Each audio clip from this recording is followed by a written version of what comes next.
Bruce Nolan, a TV reporter in Buffalo, New York, has big dreams of becoming a news anchor.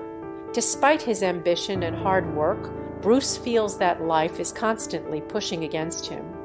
Every time he thinks he's getting closer to his goal, something seems to go wrong. His frustration grows, especially as he watches his rival, Evan Baxter, smoothly climb the ranks at the news station. To make matters worse, the opportunity Bruce has longed for a promotion to become anchor is awarded to Evan instead.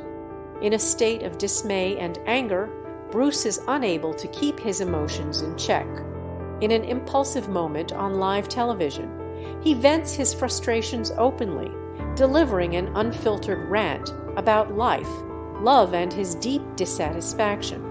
His outburst is raw and vulnerable, and above all, directed at what he perceives to be the root of his troubles, God.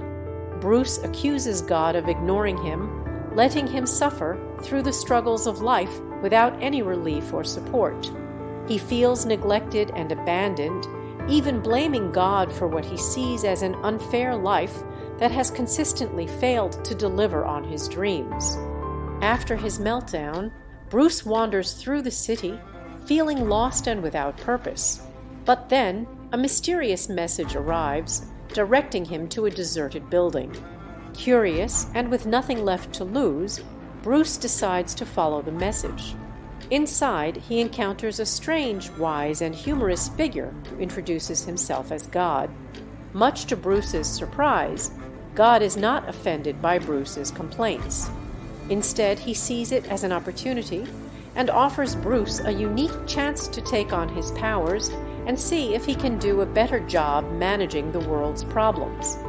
Bruce, still frustrated and somewhat amused, accepts the challenge, believing he can finally get what he deserves. At first, Bruce's approach to wielding God's powers is purely self-centered. Armed with newfound abilities, he begins using them for personal gain, indulging in revenge on his enemies, and making his life as comfortable as possible.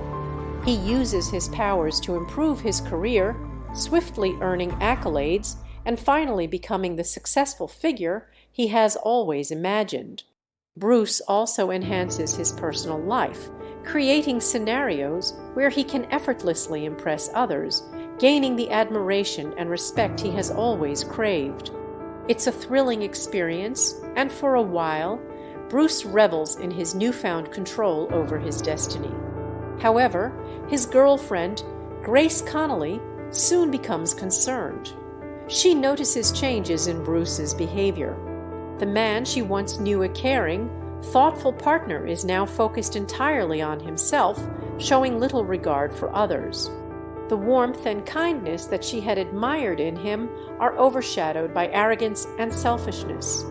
Grace tries to understand Bruce's shift, hoping that it's a temporary phase, but her concern only grows as his self-absorption deepens. Bruce, however, is oblivious to her worries, fully consumed by his newfound power and the thrill of manipulating the world to his advantage. As Bruce continues to enjoy the perks of being all-powerful, he begins to experience an unexpected complication: the constant flood of prayers and requests from people worldwide, each seeking guidance, support, or relief from their struggles. These prayers start to overwhelm him, filling his mind and making it nearly impossible for him to focus. Feeling burdened by the sheer volume of human needs, Bruce comes up with what he thinks is a simple solution. He decides to answer yes to every prayer. In doing so, he hopes to rid himself of the responsibility while making everyone happy. But his decision soon proves disastrous. Answering yes to every prayer results in chaos. People win lotteries en masse, causing economic turmoil. Others experience miraculous changes that disrupt the natural balance of their lives and communities. What Bruce thought would be a quick fix becomes a lesson in unintended consequences, showing him that granting everyone's wishes without consideration leads to disorder, confusion, and unhappiness. For the first time, Bruce realizes the complexity of God's work handling each request with wisdom and understanding, ensuring that decisions benefit not just individuals but the world as a whole.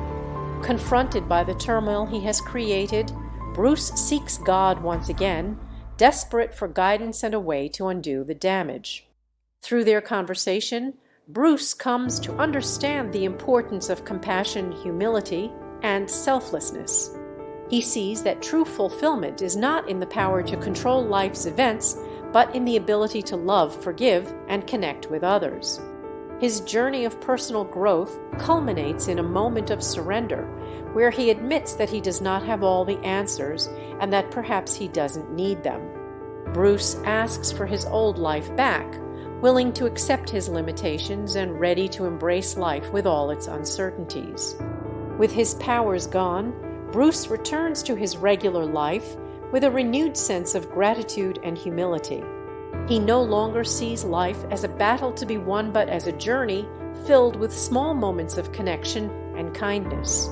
Grace notices the change in him, and they reconnect on a deeper level, finding happiness in simply being together, without the need for perfection or control. Bruce's career aspirations and rivalries take a back seat as he learns to find joy in helping others, in cherishing his relationships, and in appreciating the beauty of the everyday.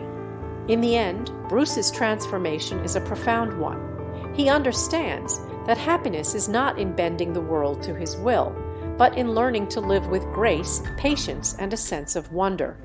His journey teaches him, and all of us, that while life may be unpredictable, its value lies not in control, but in the moments that bring us closer to love, compassion, and understanding.